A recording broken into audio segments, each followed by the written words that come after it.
The iron gate clanged shut behind me like the jaws of some ancient beast, sealing off the world I'd known. The laughing faces of friends at the bus stop, the scent of Mom's apple pie wafting from the kitchen window back in Ohio. In its place stretched the endless gray stone of Eldridge Academy, a fortress of a boarding school in the Vermont hills, where whispers of scandal could bury a boy alive. And mine? It was the kind that made fathers like mine ship their sons off before the neighbors could point fingers. "You're broken, Jamie?" Dad had growled that final morning, his voice cracking like thunder over the breakfast table, eyes avoiding mine as he shoved the suitcase into my hands. "This place'll fix you. Make you a man." But as the cab pulled away from our split-level ranch house, I wondered if fixed meant erasing the part of me that ached for Alex's hand in mine under the bleachers, or if it just meant locking it away where no one could see. Now, standing in the shadow of the headmaster's office, the chill October wind whipping through my thin jacket, I felt that ache twist into something sharper, a fear that this wasn't salvation, but exile. Little did I know, buried in these cold halls was a man who'd unearthed not just my secrets, but the strength I'd forgotten I had. Eldridge Academy wasn't your typical prep school from the movies, all Ivy Leagues and lacrosse fields under sunny skies. No, this was the kind of place they built in the 1800s to warehouse the unruly sons of America's old money. Boys with too much fire in their veins, too little polish on their boots. Perched on a bluff overlooking Lake Champlain, its Gothic towers loomed like judgmental fingers pointing skyward, and the fog rolling off the water every dawn made it feel like we'd been dropped into some forgotten corner of a Bronte novel. But this was 2005 America, post-Columbine jitters and pre-iPhone dreams, where a kid like me, 17, awkward with a sketchbook full of forbidden sketches, could vanish without a ripple. They called it reformative seclusion. Dad's idea, cooked up after the principal at our hometown high school called him in for a chat about the Polaroid some jerk had snapped of me and Alex behind the gym. Alex Ramirez, with his crooked grin and soccer-toned legs, who'd slipped me notes in Spanish class quoting Neruda like it was no big deal. One kiss, one stolen afternoon, and suddenly I was on a Greyhound North, labeled troubled. "It's for your own good," Mom had whispered, tears streaking her mascara as she hugged me goodbye. "They'll help you focus on football, college apps. Real stuff, real stuff." As if loving who I loved wasn't the realest thing I'd ever felt. My first week blurred into a haze of orientation drills and echoing corridors. Room 214 in Hawthorne Hall, a third-floor walk-up with a single window overlooking the quad, became my cell. Bunk beds for 4, but mine was solo, per the headmaster's orders to ease the transition. My roommates, a trio of trust fund terrors named Chad, Preston, and Tyler, because of course, treated me like a ghost. Chad, the ringleader with a jaw like a comic book villain and a Letterman jacket from some Connecticut dynasty, sized me up on day 1 during lights out. "Midwest pretty boy, huh?" he drawled from his top bunk, the mattress creaking like a threat. "Heard you got shipped here, 'cause you couldn't keep your hands off the choir nerds back home." That true. Laughter rippled through the dark, low and mean, like distant thunder. I buried my face in my pillow, the cotton muffling the burn in my throat. True enough, but admitting it would have been suicide. Instead, I muttered something about allergies, blaming the red eyes on Ohio pollen, and prayed for morning. Classes were my only reprieve. Math was drudgery under Mrs. Hargrove's hawkish glare. History a parade of dead white guys courtesy of Mr. Ellis, who droned like he'd swallowed a textbook. But English, God, English with Mr. Harlan, felt like cracking open a window in a stuffy attic. He was in his late 20s, maybe early 30s, with that effortless cool of someone who'd read Kerouac on the road and lived to tell. Tall, lean, with wire-rimmed glasses that slipped down his nose when he got passionate, and dark hair that curled just enough to look windswept. He wore button-downs untucked over jeans, scuffed Doc Martens that spoke of city streets, not country clubs. Rumor had it he'd come from NYU's MFA program, slumming it here to pay off loans, but the way he paced the front of the room, quoting Whitman like it was gospel, made you believe he belonged. On that first Monday, as the class shuffled in smelling of Axe body spray and entitlement, Mr. Harlan leaned against his desk, arms crossed, scanning us like he could see straight through the bullshit. "Gentlemen," he said, voice smooth as aged bourbon. "We're not here to memorize footnotes. We're here to wrestle with the soul of what it means to be alive. Messy, contradictory, alive." His eyes landed on me, lingering a beat too long, and I swear the room tilted. Not in a creepy way, but like he'd spotted the frayed edge of my armor and chosen not to poke it. "Mr. Ellis," he continued, nodding at the lacrosse bro 2 seats over, "care to tell me why Song of Myself isn't just some flowery nonsense?"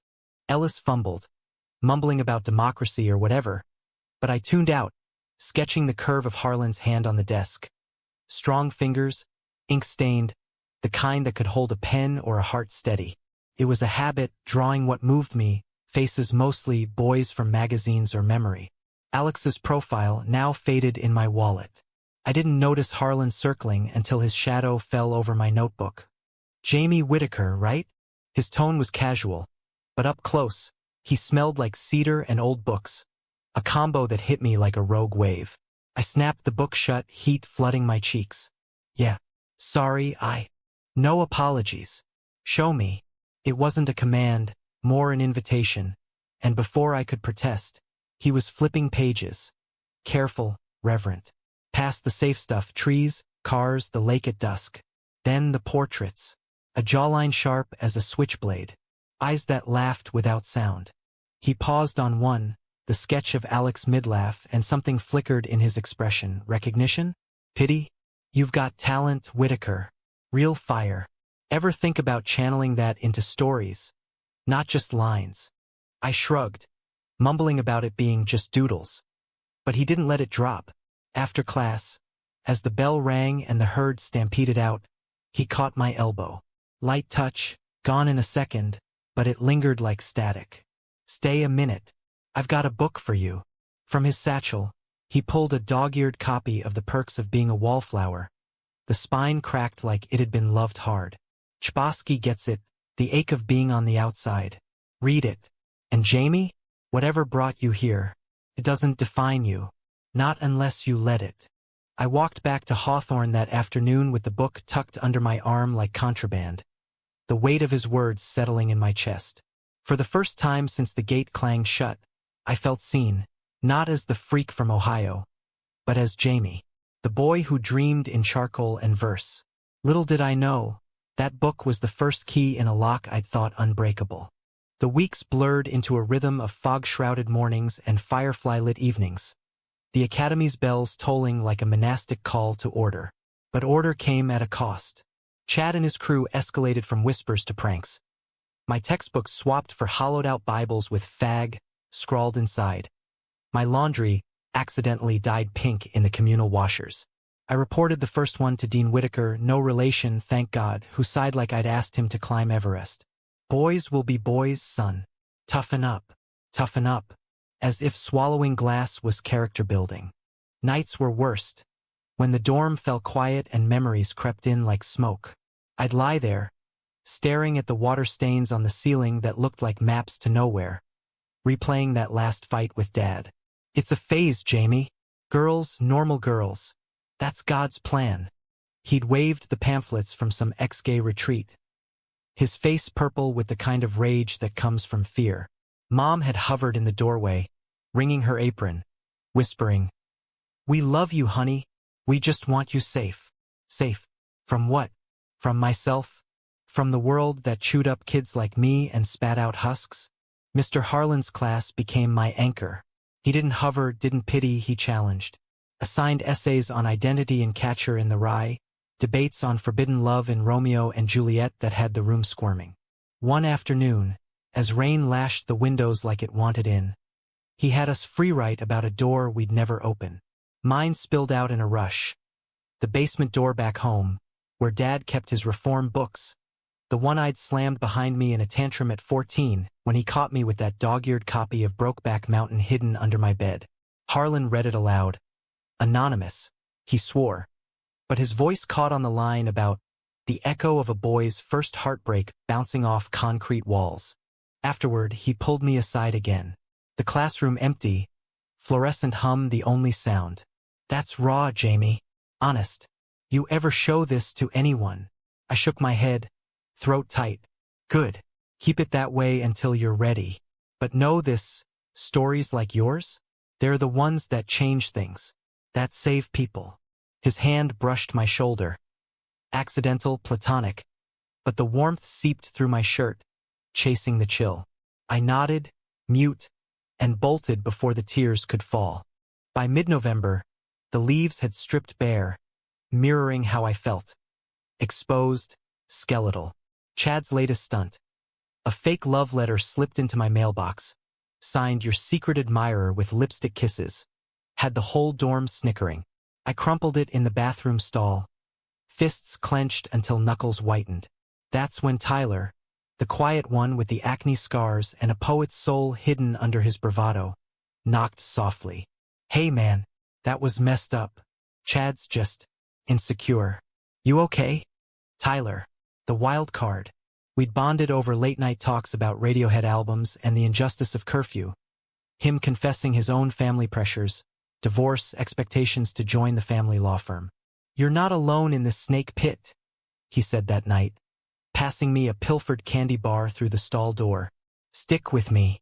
We'll watch each other's backs. I believed him. God, how I wanted to. In the brittle camaraderie of boys pretending to be men, Tyler felt like a lifeline. And through it all, Harlan's quiet encouragements. Notes in the margins of my papers. This voice is yours. Own it. A shared thermos of coffee during study hall wove a thread of possibility. He told stories of his own youth in Brooklyn, dodging street toughs who called him professor for burying his nose in novels instead of bar fights.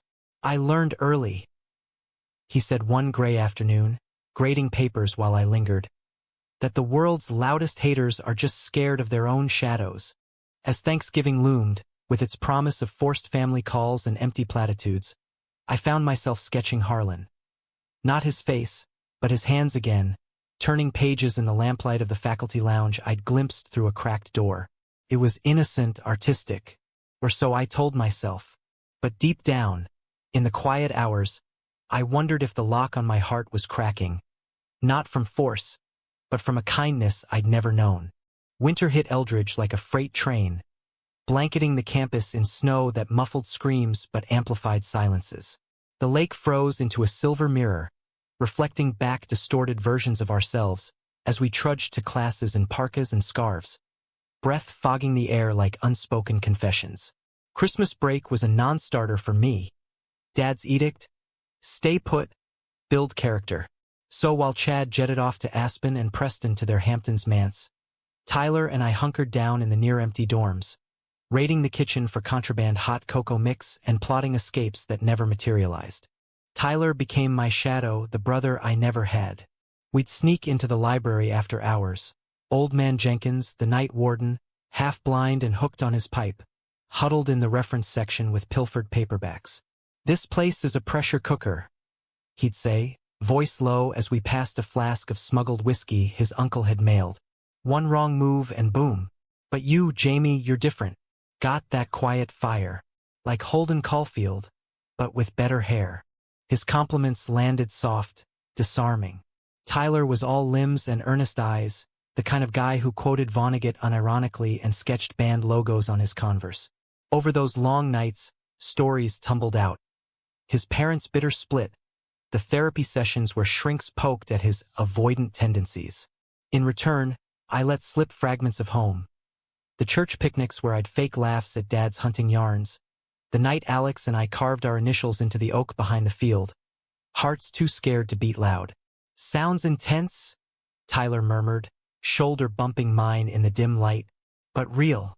Wish I had that kind of guts. Mr. Harlan noticed the shift. In class, he'd call on me more, his questions laced with a gentle probe. Whitaker, what's the cost of authenticity in Salinger's world? I'd stammer through answers, feeling Tyler's proud nudge under the desk. After one particularly brutal session, dissecting the hypocrisy in The Great Gatsby, with Chad snorting about rich queers, Harlan dismissed us early, then beckoned me to his office hours. It was a converted closet off the English wing, shelves groaning with first editions and a desk buried in manuscripts. A space heater whirred in the corner, battling the draft. You're holding your own, he said, pouring tea from a chipped pot, Earl Grey, strong and steaming. But I see the weight. Talk to me. It wasn't pity. It was permission. So I did. Words poured out like the snow outside. The isolation, the pranks, the ache for Alex that twisted sharper in the cold. Harlan listened, chin on steepled fingers, his glasses reflecting the lamp's glow. Bullying's the coward's tax on courage, he said finally. You pay it now, but it buys you freedom later. And Jamie, about Alex. That's not a flaw. It's a map. Follow it true, and it'll lead somewhere worth going. His words wrapped around me like a blanket, warm against the institutional chill. We talked for hours that first time about art, ambition, the queer undercurrents in Fitzgerald that the textbooks glossed over. He shared his own scars. Coming out at 22 to a family that froze him out, scraping by on adjunct gigs until Eldridge offered stability. I teach here because these boys, they're us back when, lost, lashing out. Someone's got to show them the way out. From then on, our hours became ritual. I'd bring sketches, he'd bring prompts. One evening, as the campus lights flickered on like hesitant stars, he handed me a leather-bound journal. Write your truth here. No grades, no judgments. Just you. Inside, the pages were blank as fresh snow, waiting. I filled them that night in my bunk, Tyler snoring softly below. Poems about locked gates and stolen glances, stories of boys who loved fierce and paid the price. Spring thaw brought green shoots and green-eyed monsters. Tyler and I grew closer, our library sessions evolving into walks along the thawing lakeshore, skipping stones into the water while debating everything from indie flicks. Brokeback had us both wrecked, to the hypocrisy of don't ask, don't tell, splashed across the news. Bush's America, man? Tyler scoffed one dusk, arms slung casual over my shoulders as we looped back to the dorms. Gays in the closet everywhere but the army. No wonder they ship us off to places like this. His touch lingered, friendly but charged, and I pulled away gently, heart hammering. Was it the whiskey or something more? I pushed it down. Alex's ghost still haunted, and Harlan's kindness was light, not heat. But Chad smelled blood. He cornered Tyler in the showers one morning, water pounding like accusations. Heard you two lovebirds plotting poetry slams. What's next? Holding hands in chapel. Tyler laughed it off, but the seed was planted. Days later, during a mandatory assembly on moral fortitude, code for abstinence lectures, Chad passed a note under the pews. Whitaker's got a crush on the Professor Sam cozy in the stacks. Fag alert. It snaked through the rows, giggles erupting like popcorn. Headmaster Graves paused his drone, eyes narrowing on me. Discipline, gentlemen. Focus.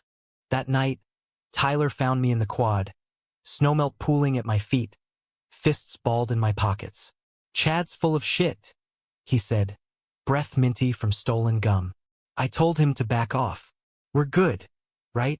His hand on my arm was steady, eyes searching mine with an intensity that blurred lines. I nodded, swallowing the lump, but doubt crept in like fog. Was Tyler's loyalty a shield or a snare? Harlan sensed the storm. The next class, he scrapped the syllabus for a deep dive into betrayal in the crucible, Miller's witches and whispers mirroring our own witch hunt. Fear turns neighbors to accusers, he said, voice edged with steel. But truth? It's the fire that burns it down. Afterward, he slipped me a mixtape, burned CD labeled for the outsiders in Sharpie. The Smiths, Bright Eyes, a dash of Springsteen for that American grit. Music for the margins, he winked. Play it loud when the walls close in. I did, in the dead of night, earbuds in, volume cranked until Tyler stirred. Dude, what's that noise? He grumbled, but smiled when I passed one bud over. We lay there, side by side, Connor Oberst crooning about lovers and liars, the shared wire a fragile bridge. Thanks for having my back, I whispered. Always, he replied, voice thick. In that moment, tangled in melody and mercy, I let myself hope, for friendship, for family found. But hope, in places like Eldridge, was a double-edged blade. As April bloomed, so did the risks. Tyler started leaving notes in my journal, jokes at first, then quotes. So it goes. Vonnegut's shrug at pain.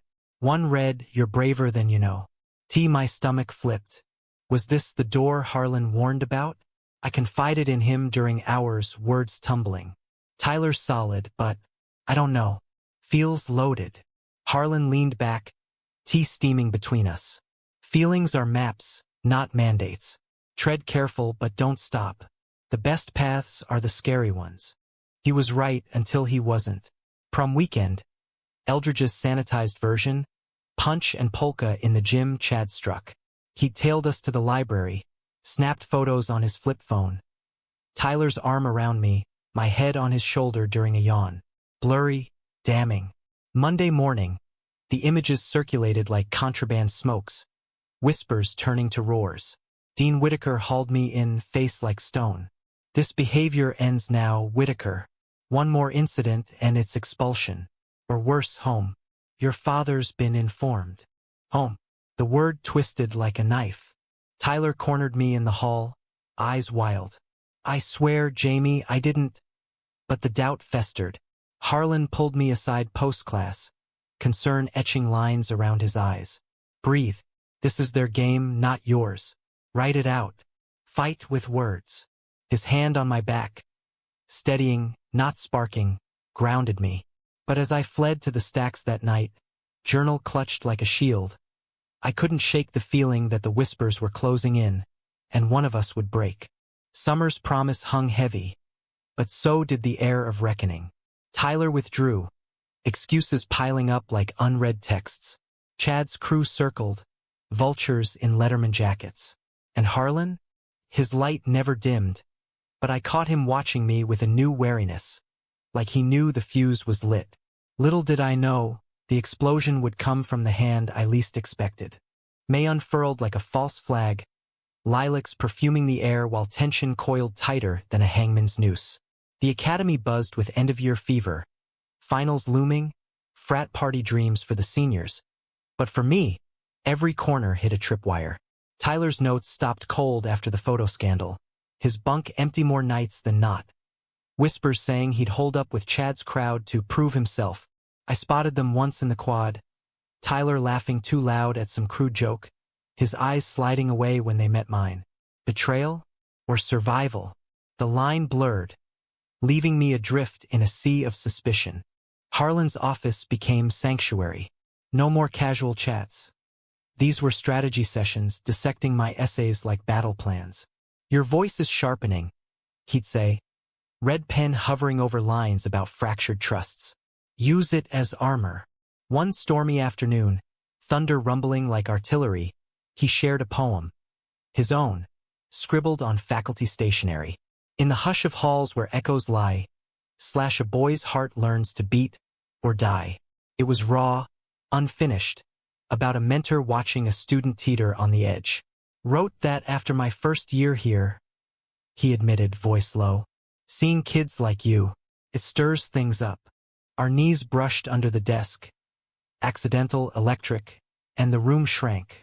I pulled back, mumbling about the storm, but his gaze held steady, soft with understanding. No shame in the pull, Jamie. It's human. Human. The word unlocked something, a flood of confession. The confusion with Tyler, the ghost of Alex, the fear that loving men made me less. Harlan listened, then shared his own map. Kisses stolen in college dorms, a lover lost to AIDS in the 90s, the guilt of surviving. Love isn't a sentence, he said, voice cracking like old leather. It's the verdict that sets you free. That vulnerability bonded us, a quiet romance blooming in subtext. Shared silences over tea, his fingers lingering when passing a book, my sketches now including glimpses of him.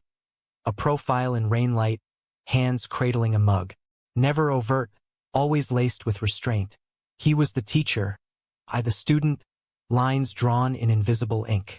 But in stolen moments, like when he'd read my latest story aloud, voice wrapping around words I'd bled onto the page, it felt like communion.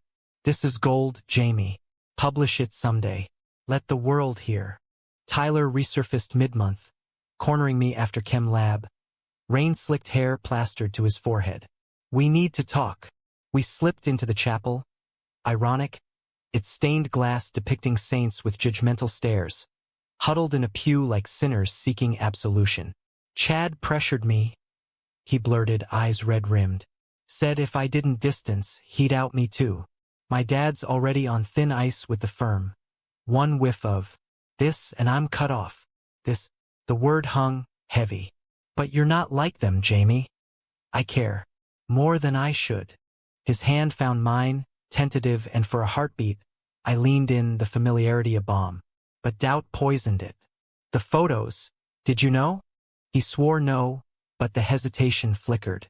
We parted with a hug that lingered too long, his whisper hot against my ear. Fight for us. Please. The possibility thrilled and terrified, a rival spark to Harlan's steady flame. The climax crashed on the last day of school, a Friday scorched by unseasonal heat. Finals wrapped, the campus emptying like a deflating lung. I'd aced English, Harlan's A+ scrawled with proud of you, and planned a quiet goodbye. A note in his mailbox, a sketch of the lake at dawn.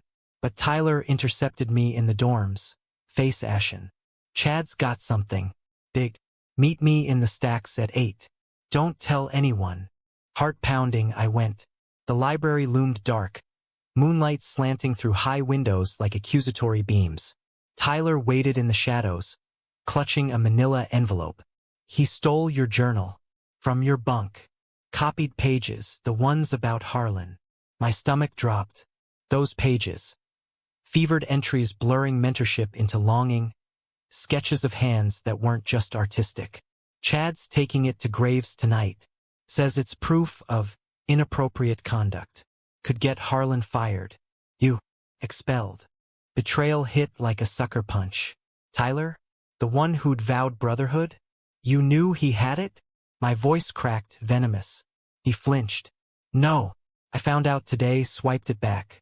But Jamie, those words, they're damning. You really feel that way about him? The question hung, raw. Before I could answer, footsteps echoed. Chad, flanked by Preston and Ellis, grins like hyenas. Touching reunion, boys. Chad dangled a USB drive, glinting. Missed one copy. Sent it to your old man too, Whitaker. Thought he'd like the update on his progress. Laughter erupted, cruel and canned. I lunged, but Tyler held me back, his grip iron. Run, he hissed. Get to Harlan. I'll stall. Chaos erupted, shouts, shoving, books tumbling like dominoes. I bolted, lungs burning, envelope clutched like a grenade. The faculty wing blurred past, doors slamming on summer freedoms. Harlan's office light spilled golden. He was packing, satchel half full. I burst in, slamming the door, words tumbling. The journal, the copies, Tyler's double cross, Chad's vendetta. He paled, glasses slipping. Jesus, Jamie, this is bad. He paced, mind racing. Tenure on the line, reputation shredded, but his eyes on me, fierce. We burn it. All of it. No, we? The slip hung intimate. I nodded, numb, as he rifled drawers for a lighter.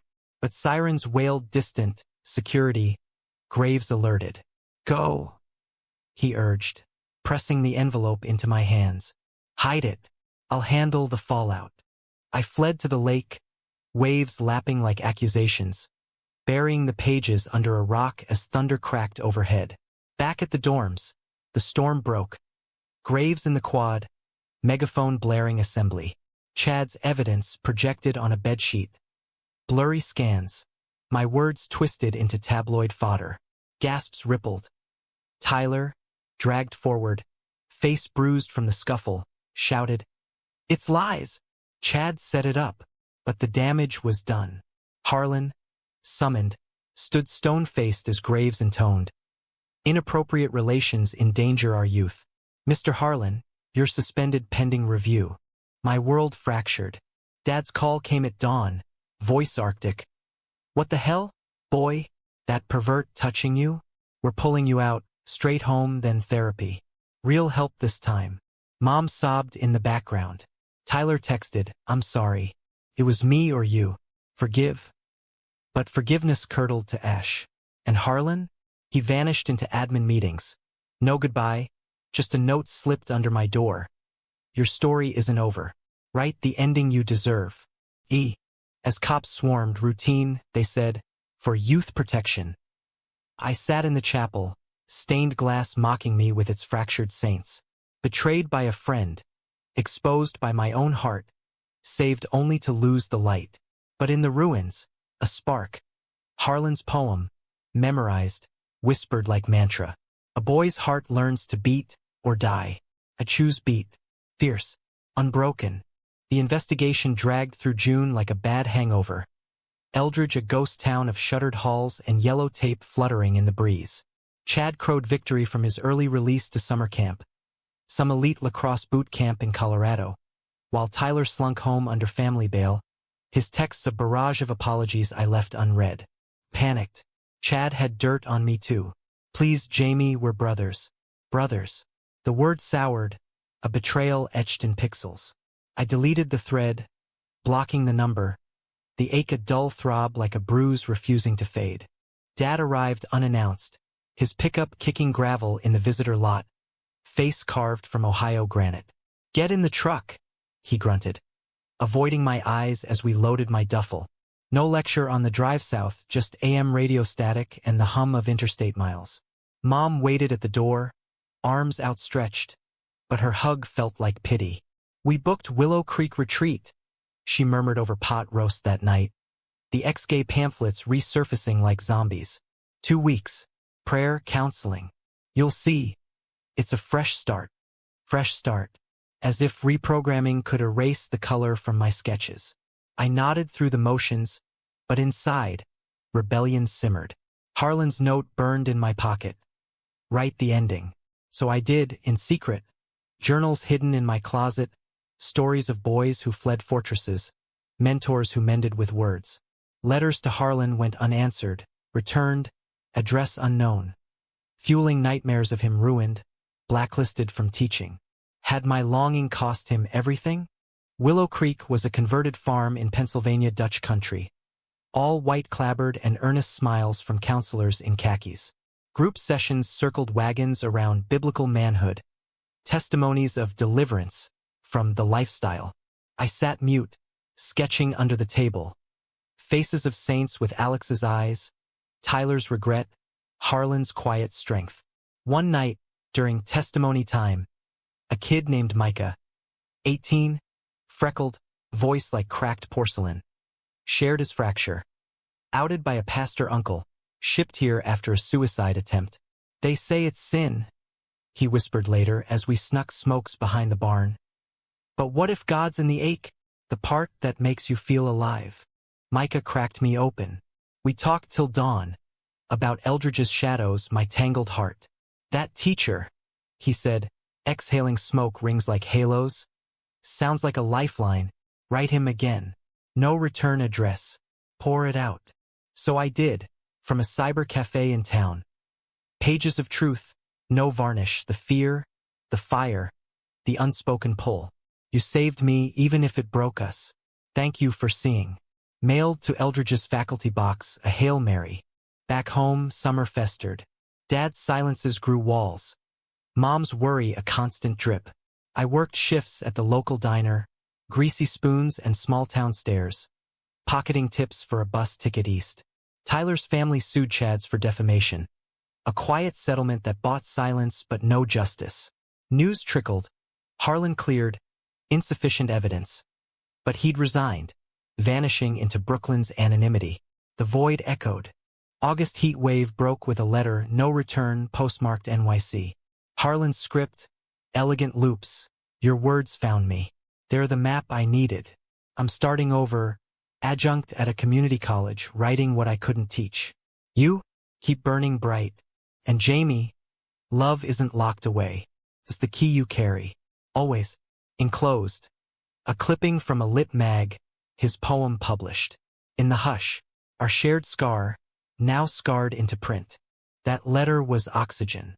I confronted Dad over Labor Day barbecue, coals hissing like accusations. I'm gay, Dad. Not broken. And that pervert? He was the only adult who treated me like a person. He froze, tongs midair, burger forgotten. Mom gasped, but I pressed. You locked me away to fix what ain't broke. But I'm choosing me now. Silence stretched, eternal. Then he set the tongs down, shoulders slumping. I was scared, son. Scared I'd lose you to this world. Not forgiveness, but fracture mending, slow, human. I left 2 weeks later. Bus to NYU's open house, journal and sketchbook my dowry. The city hit like revelation. Sidewalks pulsing with possibility.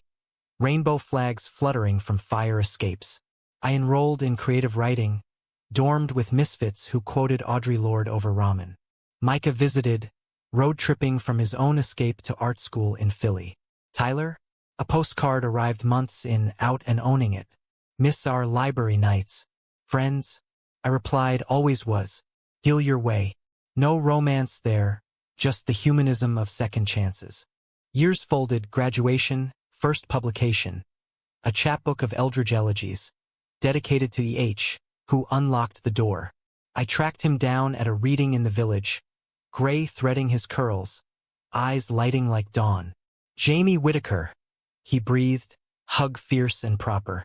Over coffee in a corner booth, stories spilled. His novel in progress, my graphic memoir brewing. No rekindled flame, just embers of gratitude. The romance of lives intertwined by mercy. Now, at 25, I teach high school English in a Brooklyn charter. Windows overlooking the East River's glitter.